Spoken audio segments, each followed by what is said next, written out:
বার্তা এক নজর।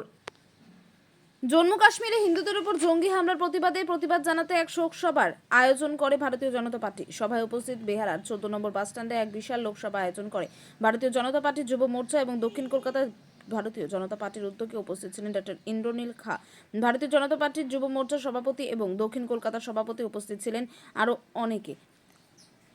অরুণ লোধের রিপোর্ট, বার্তা এক নজর। হঠাৎ দুপুর 2টো কত মিনিটে যে এত বড় একটা ঘটনা ঘটে গেল, ভারতবর্ষ সারা পৃথিবীর ইতিহাসে এরকম কোনোদিন ঘটনা ঘটেনি। এবং তাদের নাম আধার কার্ড তারপরে দেখে আবার বলেছে যে নরেন্দ্র মোদী প্রধানমন্ত্রীকে বলে দিবি, এইভাবে মেরেছে। সেটাকে আপনারা কীভাবে নিচ্ছেন? এটা হিন্দু বিদ্বেষ থেকে হয়েছে।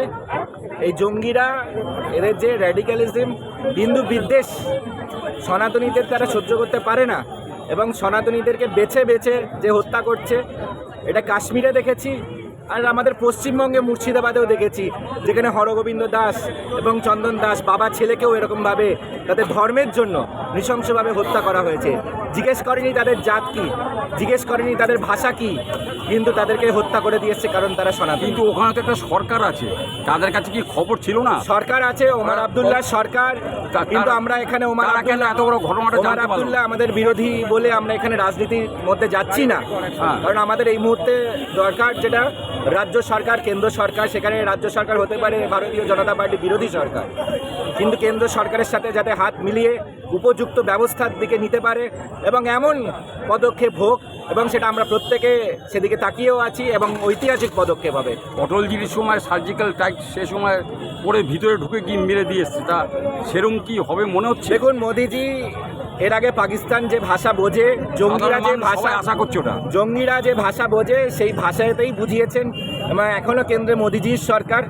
সুতরাং যারা এই দুঃসাহস দেখিয়েছে, সনাতনীদেরকে আক্রমণ করেছে বেছে বেছে, তাদের দুঃসাহস কোথায় যাবে সেটা মোদিজি ঠিক ব্যবস্থা করে। কিন্তু পশ্চিমবাংলার 3 জন মারা গেল জঙ্গি হানায়, কিন্তু এখানে এখনো পর্যন্ত কোনো বুদ্ধিজীবী, কোনো লেখক, সবাই বড় বড় কথা বলে, একটা মিছিল বা কোনো কথা তাদের মুখে শুনতে পাচ্ছি না।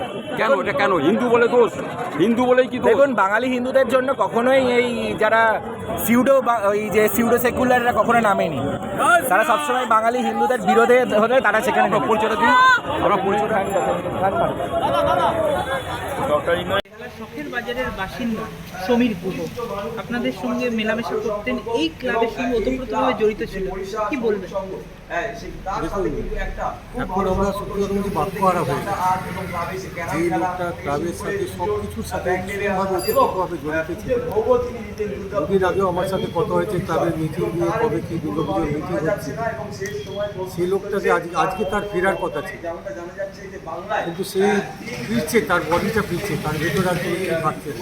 এর চাইতে দুঃখজনক আমাদের পুরো পাড়ার কাছে আর কিছু হতে পারে। আমরা ভেবে পাচ্ছি না এরকম। বাঙালিরা সবসময় তো একটুখানি ভ্রমণ পিপাসু হয়, ঘুরতে ভালোবাসে, সুযোগ পেলেই কোথাও বেড়াতে যায়। আমরা সবাই বেড়াতে যাই, কিন্তু সেই বেড়াতে গিয়ে যে এরকম মর্মান্তিক ঘটনা ঘটবে আমরা একটু ভাবতে পারিনি। কাশ্মীরে আমরা ভেবেছিলাম কিছুটা শান্তি এসছে, সবাই এখন কাশ্মীরের দিকে দৌড়চ্ছে, সব টুরিস্ট কাশ্মীর যাচ্ছে, কিন্তু এই ঘটনার পর জানি না আর কেউ আবার কাশ্মীর যাওয়ার মতো মানসিকতা রাখবে। কীভাবে এটা হলো? বর্ডার থেকে কতটা ভেতরে যেখানে টুরিস্ট থাকে, এর আগে কোনোদিন আমরা টুরিস্টের উপর হামলা হতে শুনি।